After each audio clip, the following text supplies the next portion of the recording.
Extremely high levels of radiation were detected at the #1 reactor of the Fukushima Daiichi nuclear plant. The highest level recorded was 10,300 millisieverts per hour. Tokyo Electric Power Company said it used endoscopes and dosimeters to examine the interior of the reactor for the first time since the accident in March last year. A record level of 10,300 millisieverts per hour was measured in the reactor's suppression chamber, 0.2 meters above the surface of contaminated water. This level of radiation would be fatal for humans. This level of radiation would be fatal for humans. 1,000 millisieverts per hour was detected 4 meters above the water surface, raising concerns about future decommissioning work. 1,000 millisieverts per hour was detected 4 meters above the water surface, raising concerns about future decommissioning work. TEPCO official Junichi Matsumoto said the higher radiation level in the #1 reactor may be the result of more fuel rods melting as compared to other reactors. He said robots will be used for damage assessment to avert the risk for humans.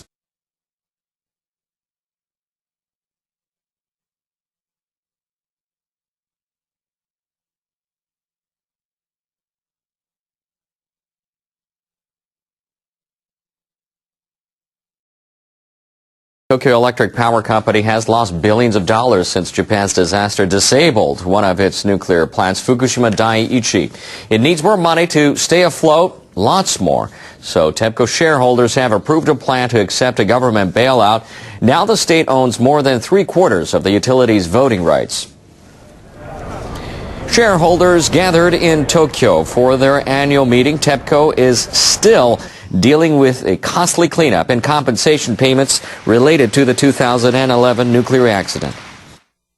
First, we, the entire board of directors, want to deeply apologize for the trouble and worries caused by last year's accident at the Fukushima Daiichi nuclear plant. Executives outlined TEPCO's finances.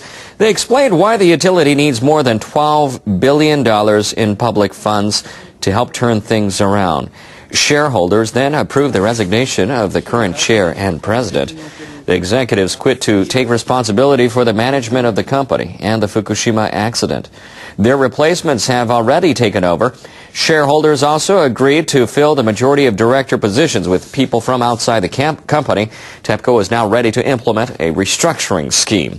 The government, as its main shareholder, will be able to influence how the company rebuilds itself and compensates people affected by the accident. And for more on the shareholders meeting, we turn to NHK World's Chie Yamagishi. So Chie, tell us what the mood was like at the stockholders meeting and what opinions did shareholders put forward? The meeting brought together more than 4,000 shareholders, the second highest following the last year's gathering. They fired questions at the TEPCO executives for 5.5 hours.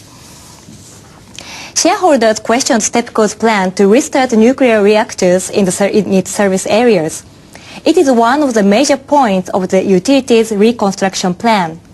TEPCO says reactivating its reactors is necessary if fuel costs for thermal power plants are squeezing its business. The company wants to restart them as early as next fiscal year. NHK interviewed TEPCO's new president, Naomi Hirose, about this issue. After verifying the causes of the Fukushima Daiichi accident, we would like to consider a restart of the nuclear plants. Some shareholders voiced their opposition. TEPCO officials do not have the right or the ability to operate nuclear plants. Moreover, the accident at Fukushima Daiichi has not ended. Investigations into it are not over. I want TEPCO officials to think of ways to keep a stable supply of electricity while securing safety. After the Fukushima accident, public concerns about nuclear safety are increasing. Whether TEPCO can get approval from local residents and people across the country is unclear. We've just been explaining that the government is now the majority shareholder of TEPCO. The company is set to implement a new business plan under a new management team, but can the firm really rebuild itself? TEPCO has a massive amount of debts. Its group net loss for the last business year stood at about $6.2 billion. The firm hopes to reduce the deficit mainly by increasing electricity charges this fiscal year. This April, TEPCO raised power rates for its corporate clients by an average of 17%. It is now waiting for the government to approve its plan to increase rates for households as well, by an average of over 10%. However, TEPCO faced protests about the rate hikes at public hearings. Participants said the firm is not doing enough to cut labor and other costs. Similar objections were heard from shareholders today. As strong opposition from consumers continues, it is not clear how much or when TEPCO will increase its charges. Today, shareholders approved the company's new management, but we don't know if they can implement a new business plan. All right, thanks for that. People opposed to nuclear power have demonstrated across Japan and elsewhere ever since the accident in Fukushima. Some of them gathered outside the meeting. They want shareholders to join their movement to stop the use of nuclear power. NHK World's Chair Yamagishi has more.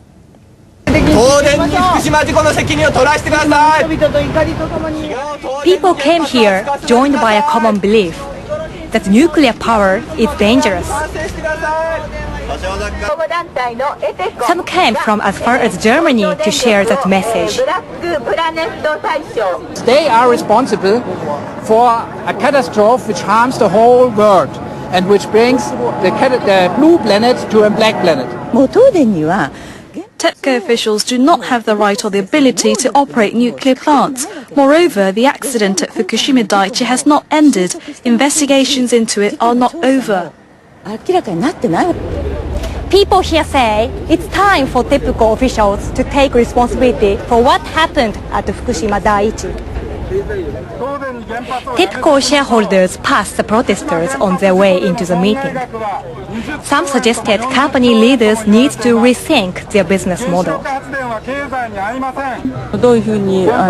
I want TEPCO officials to think of ways to keep a stable supply of electricity while securing safety.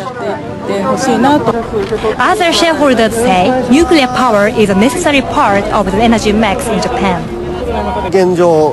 We need nuclear energy because we don't have enough electricity in Japan. We also need it for the Japanese economy. Company officials are already planning to restart several reactors as early as next year along the Sea of Japan coast. But they say first they'll have to win over the public. Chie Yamagishi, NHK World, Tokyo.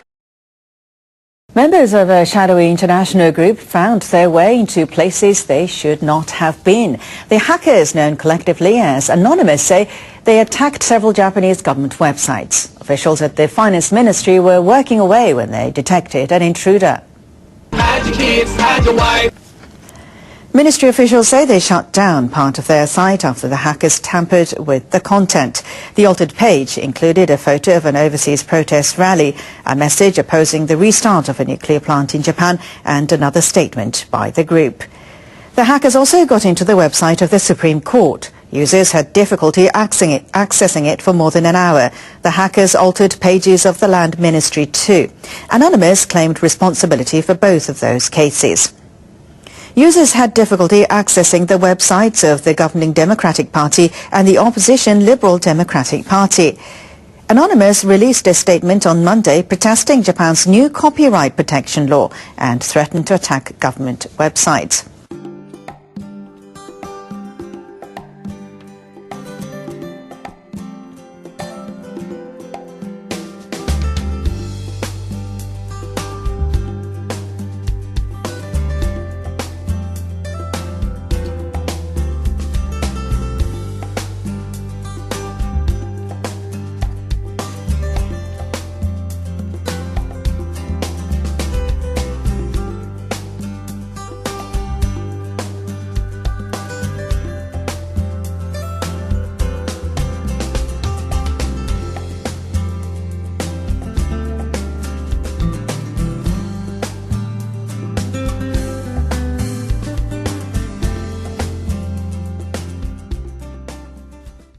Okay, Ted, what's the problem?